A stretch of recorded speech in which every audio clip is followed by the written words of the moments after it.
What's going on, everybody? Thanks for joining us for another episode of the Black Student Success Podcast, where we bring you insight and guidance from successful Black professionals and students. My name is Selvin, and as always, we appreciate the support. So we've got Devin Lewis back on the show. He's a senior scientist within the food and beverage industry. So he's going to actually talk about what that actually means, what his day-to-day looks like, or even what his entire week looks like, just to give you the ins and outs, maybe even dispel some myths along the way of kind of what someone, specifically a scientist within the food industry, actually does and what they actually encounter. So, Devin, welcome back. How you doing? Oh, man, I'm doing great. Thank you for having me. Yeah, absolutely. So I'm going to give you an opportunity just to kind of talk about, what does a food scientist do? Where can they work? That type of thing, just to kind of lay the foundation of what we'll talk about now. Okay. So basically, a food scientist, they can actually, there are a number of buckets that they can land in. One being ingredient analysis. They can, analyze ingredients for whatever attributes the company is looking for. They can also develop products. They can also, let's say on top of that, they can also deal with the regulatory or food law side of things. And in terms of the companies that you can work for, if you can think of your favorite food, your favorite packaged food, and then think of the company that puts that out, a food scientist can work for that company, whether it be CocaCola, Dunkin' Hines, just any food and beverage company, even alcoholic beverages as well. Food scientists work with those companies as well. So anything food related, food scientists can be employed by those companies. There you go. Thank you. Yeah. So there's always like a scientist behind any of those that are maybe kind of going through technically what would work well within a product as you guys are kind of trying to develop the ideas. Right. Okay. And then, and you specifically work within innovation, as you talked about in your last interview. So particularly with the products that you're kind of working with. So kind of walk through what that actually looks like. Maybe from the perspective of a particular project or idea. How does that look? Giving like a general overview and kind of where you're placed in that process. Okay. So as you mentioned, I am a senior scientist, so I do work for the Coca-Cola company. And just to give you, I guess, an idea of some of the products. So I'm a product development scientist, and some of the products that I've developed for the U.S., some may be familiar to you. Coke Orange Vanilla was one of my formulas, and also the Coke with Coffee line that launched a few months ago was also, formulas that I developed as well. So what my work entails is basically soup to nuts from a formula, from ideation. Sometimes the idea will come from me, or it will come from what we call the marketing team or the brand team. They'll come up with an idea, and then I basically have to make that idea come to life. And some of the major considerations are basically, first of all, what the product is supposed to be. Let's just say orange vanilla, for instance, or we'll go with orange vanilla. Developing the actual flavor profile. Because if you think of an orange, let's just take orange by itself. There are many different flavor tonalities within an orange. You can have zesty, you can have peely, you can have a sweet orange. So, so digging in and understanding what tonalities and what flavor profile you'd like to have. And then from the vanilla side, well, what kind of vanilla would you like? Is it warm bakery notes? Is it something a little more creamy? And then bringing the two together to have a final beverage. We develop, quite a few flavors in-house, and we also get help from outside suppliers as well.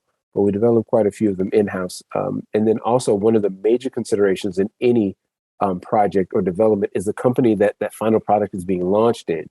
The reason it's one of the major considerations is because ingredients that we can use here in the U.S., some of those ingredients may not be compliant within the EU or within Australia or within, various other regions.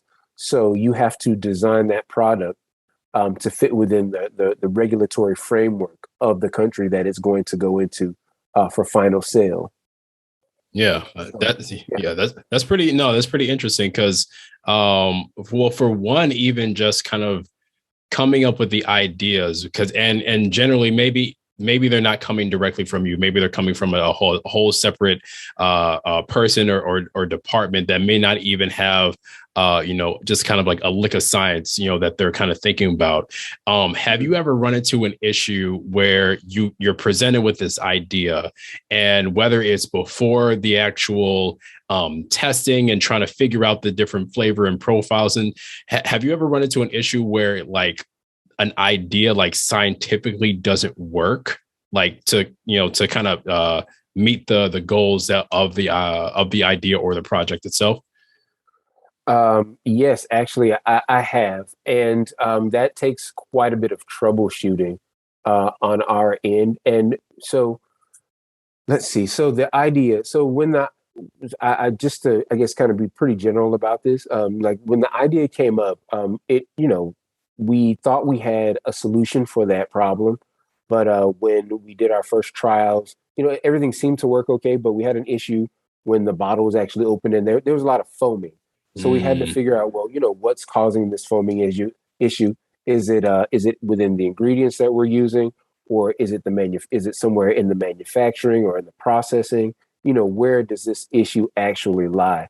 And it took a good bit of troubleshooting. Actually, it took, I'd say, maybe about 4 to 6 weeks of troubleshooting to understand, first find the root cause of the product, find the root cause of the issue, then develop so that the issue would not reoccur. And it wouldn't reoccur, in week 1, week 2, week 10, or, throughout the entire shelf life of the product. And even without troubleshooting, just in a normal product development scenario, we do a lot of shelf life testing to ensure that, the quality is consistent throughout the entire shelf life of the product. So, when you turn a can over or a bottle over, you read it on the label, that best by date, really and truly means something. And that guarantees that the quality will be consistent up until that date. It doesn't necessarily have anything to do with safety. It's just quality of the flavors and of the product itself. Yeah, no, you never think about like what kind of comes into maybe even determining that date, or if you're comparing two different products and because of the makeup of that, they might have two separate dates. So you're not just kind of slapping one date on everything. So that's actually very interesting to think about. Now, when you're talking about the products for different regions, whether that's within the US or even outside, what when it comes to like different ideas, because I know that there's some products that are, especially I've seen this with McDonald's in Japan, like they have stuff on the menu that you would never see here, and maybe that's like culturally due to like cultural differences, or maybe even just like different palates because of the foods that are kind of in that country. So have you kind of run into some experimentation when it comes to just like regionally across the world? Yes, so that is a great question, and the fact that you chose Japan is spot on. I've done quite a bit of work for the Japanese market, and we have a saying: what launches in Japan typically stays in Japan, because they're a very, very unique market, because they like a lot of movement of products off the shelves. And what I mean by that is every 6 months there's a turnover. Maybe they'll bring the product back, maybe a year or two, after it's been on the shelf, but they're consistently innovating, and the consumers want to see something new all the time. So that's a challenge in itself. But then on top of that, the Japanese palate is also unique. What you would, for instance, cherry, let's just say, what we know and love as cherry in Japan, they don't like it at all. Like that, that is not cherry to them at all. It's much, much, much different. And then also on top of that, the regulations that Japan has are there. I would have to say between Japan and Korea, they're definitely two of the most strict regions within the world in terms of the ingredients you can use, where they're sourced, how much of XYZ ingredient can be used in their products. So developing for them is definitely challenging, doable, but definitely challenging for Yeah. sure. Yeah, absolutely. No, thanks for breaking that down. Yeah, because it's Yeah, I think it's just like the whole cultural thing, but once you actually put it to food and to products, and especially now you're talking about just like the restrictions on what you can actually use to make whatever is specific for that market. That's a really good point to make as far as, something that you would even be thinking about. Another question that I had is just specifically about the projects that you work on. So you mentioned that you worked on the Coca-Cola product with coffee. Now, what was that process like, just being a part of that? And then afterwards, once it's actually out on the market, knowing that you had a hand in that, what was that whole experience like? Yeah, so let's see that. I mean, definitely a great experience for sure because the work that we do is global in nature anyway. But the platform that that Coca's Coffee was on, let me see, we launched that I would say 30 to 40 countries. So, and this is in not necessarily 30 to 40 different formulas, but 30 to 40, different countries. And I mean, it was definitely a whirlwind.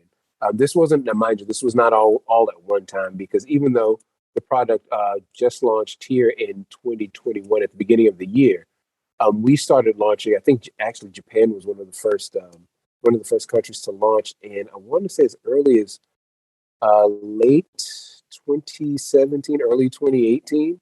So they were one of the first to launch, and putting that that was a very complex project because there's a real coffee ingredient within Coke with coffee. It's a freeze dried ingredient, freeze dried coffee powder.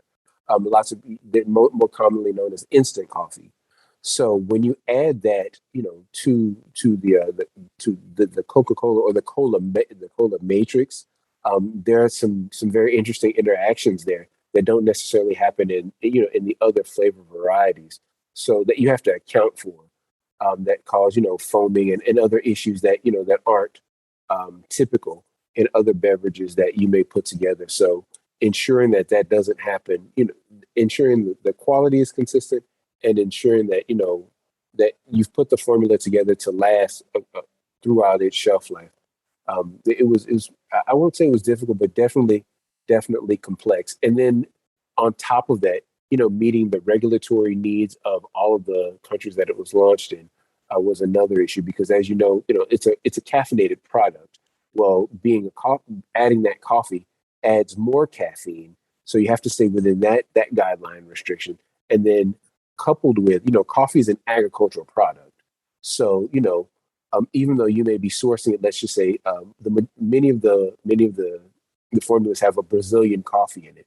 Well, in 2019, maybe there's a lot of rain on the crop, so the crop came out like this. 2020, maybe it was a drought, so the crop came out like this. Well, Mm. you don't care about rain or drought. You just want it to taste the same, to be good, and that's all you care about as an end user or as an end consumer.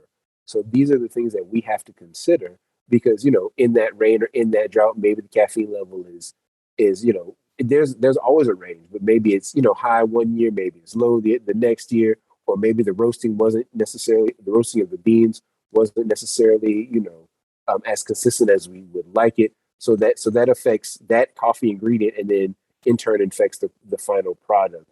So you have to consider all of that in the development of the product. One note that I wanted to make because I'm sure some of your viewers or your listeners may be wondering, well, why is it that you can use this in one country but you can't use that same thing in another country? Is it because of health? Is it because of this? And really, most of those guidelines are based. I think a lot of them are arbitrary, quite frankly, and it's just what the country wants to do.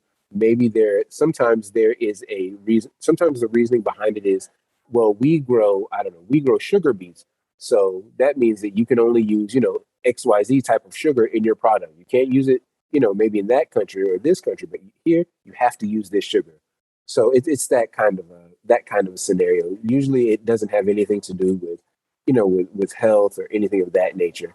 It's more so a bureaucracy kind of a thing working there within the governments. Yeah, no, a lot of Yeah. specifics in just kind of like quality assuring throughout that entire process, not even just when you actually put everything together, like we were talking about with the different changes in the weather that could actually affect the products that you're using, and then you have to consider that and maybe adjust accordingly. That's crazy.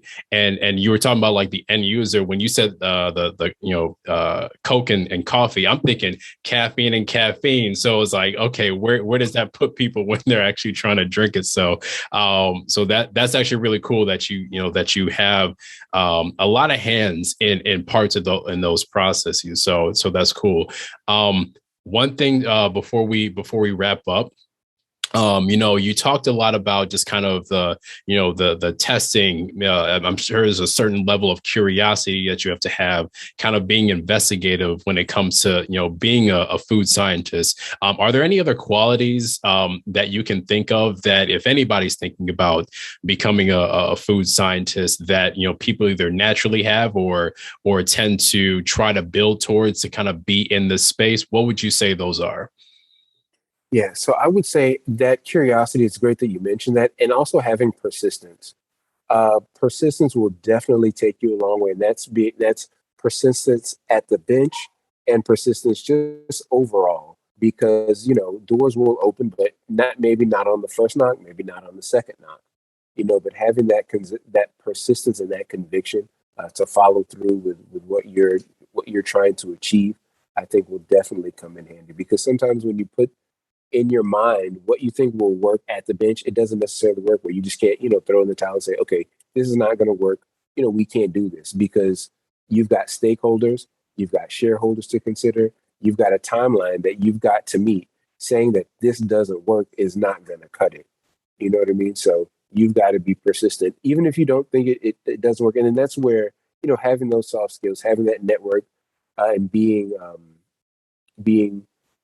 confident enough to reach out for assistance, just to find out, just to get more insight, where you may have there may be a gap in your knowledge, and reaching out to other colleagues or even colleagues around the world that may, be a subject matter expert on whatever you're doing or whatever is not working, so yeah, definitely having that persistence is key, I would say. Absolutely. Curiosity and persistence. Thank you so much for pointing that out. And just thank you for breaking down kind of what your job looks like. I think, like I said, you have an idea of what certain, jobs positions have, but, you actually start getting into the nitty gritty of it and what you actually go through it. And it's not just, throwing some coffee grounds in coffee, and then that you got your product. It's a lot more to that. So I appreciate you breaking all of that down. Oh yeah, not a problem. Yeah, there's a lot of tasting that goes on. I mean, you'd be amazed, because I mean, as I mentioned earlier, in terms of like flavor profiles and things of that nature, you screen through so many different ingredients to actually get to that final product that there's a ton of tasting. So having that sensory perception is extremely important as well. There you go. Well, again, Devin, thank you so much for being on the podcast. Thanks to everybody who's been watching and listening. If you had any other questions, specifically for Devin, we'll have his contact information in the description. Otherwise, you can follow us on Facebook and Instagram at Inquire Higher. You can follow us on YouTube as well, where all these episodes will be housed, and you can check out our website, inquirehigher.com. We got a lot of great information there. So we hope to see you checking out what we have in store. So until next time, take care.